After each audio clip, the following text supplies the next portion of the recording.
各位同學，咁我哋今年度咧2年班做嘅科探咧嘅題目咧係叫小沙錘。咁我哋咧今次咧會做測試嘅物料咧有4種嘅，分別係萬字夾、掃粒。咁咧你見到冇嗰個匙羹仔嘅，因為今次咧嗰個掃粒同埋萬字夾咧，我係老師揀咗係用5粒嘅，5粒膠粒。同5隻萬字夾。好啦，第3樣物料咧就係綠豆。咁我哋咧以一個平嘅羹，一殼啊，平殼。咁另外咧仲有個紅豆㗎，又係平殼一殼咁樣嘅。好啦，物料就係呢4種。咁至於測試嘅物件咧，根據我哋其實嗰本小冊子咧，其實我哋定咗咧就係膠樽一個。鋁罐或者鐵罐一個，同埋一個紙盒一個嘅。咁但係咧，我為咗方便同學分組咧，咁我就揀多過一個，就以力多樽。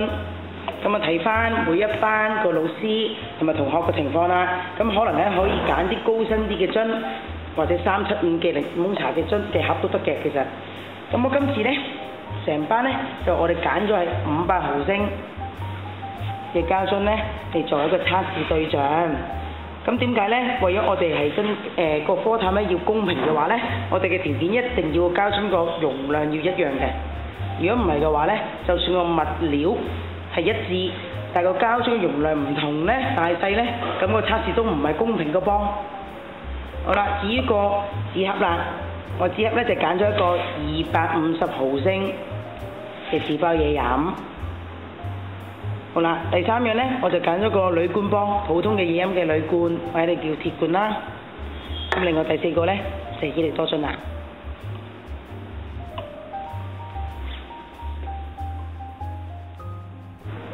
好啦，各位同學咧，我哋今次做測試之前咧，好似老師咁預備定啲物件簿。不過當然啦，預備完揀咗個膠樽之前咧，我哋都要洗翻乾淨佢噶嘛，就唔可以咁樣有晒水翻嚟喎。因為今次嘅測試物件咧有2個係豆嚟嘅，掂到水會點咧？你估下？發毛咯！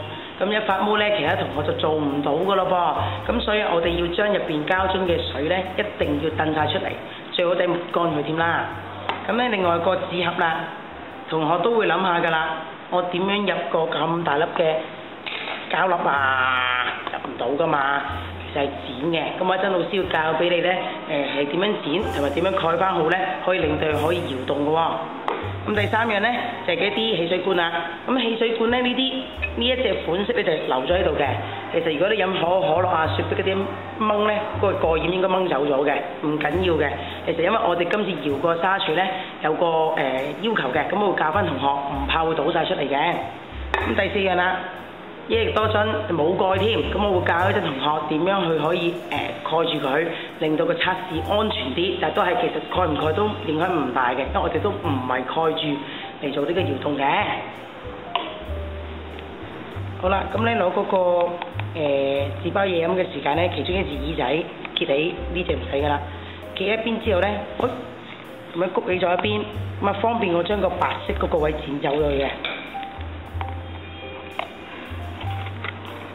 咁當然啦，各位同學要係小心啲用鉸剪啦，係咪？哎呀，我就先執翻下。好啦，剪咗個嘴之後咧，有個窿喎，咁就方便你入要測試嗰啲物料，仲可以蓋住添。咁樣熬係咪好安全咧？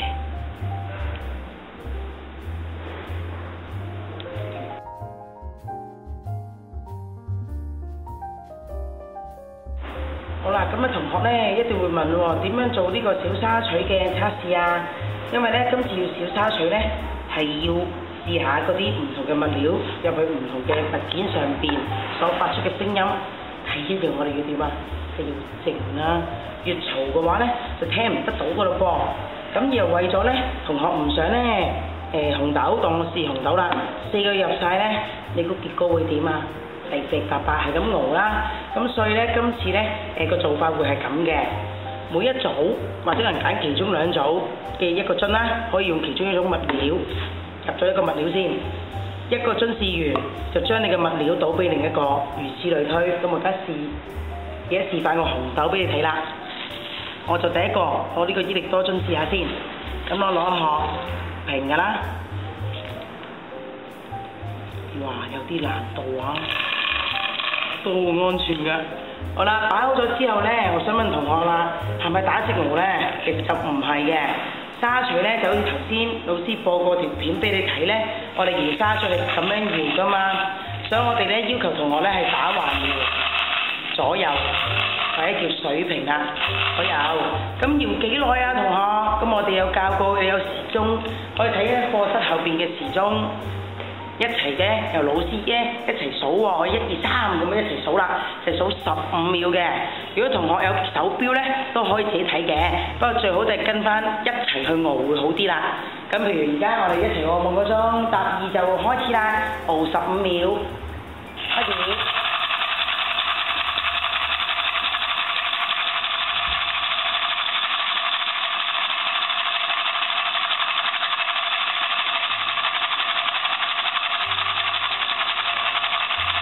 教裝第15秒啦，咁同學咧應該有啲記憶咧，大約嗰個樽所發出嘅聲響嘅。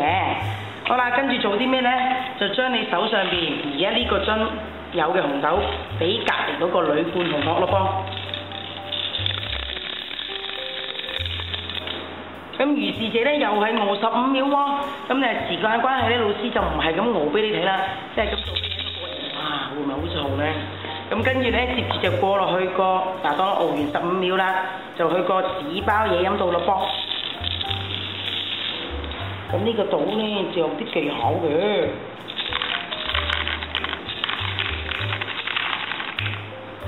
因為咧嗰個罐口咧始終都會頂住㗎。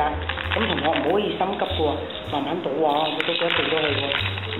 如果倒咗入邊嘅數粒咧，或者啲紅豆數量唔同咗咧，咁呢個實驗就唔公平嘅咯噃，因為啲物料咧嘅多寡唔同咗嘛。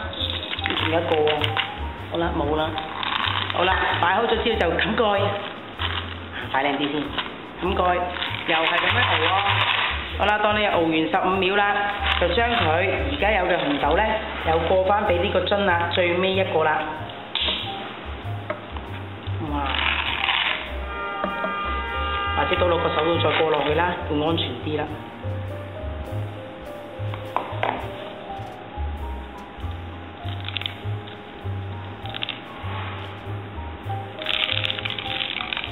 好，過晒，收個蓋，又係左右搖啊，搖15秒。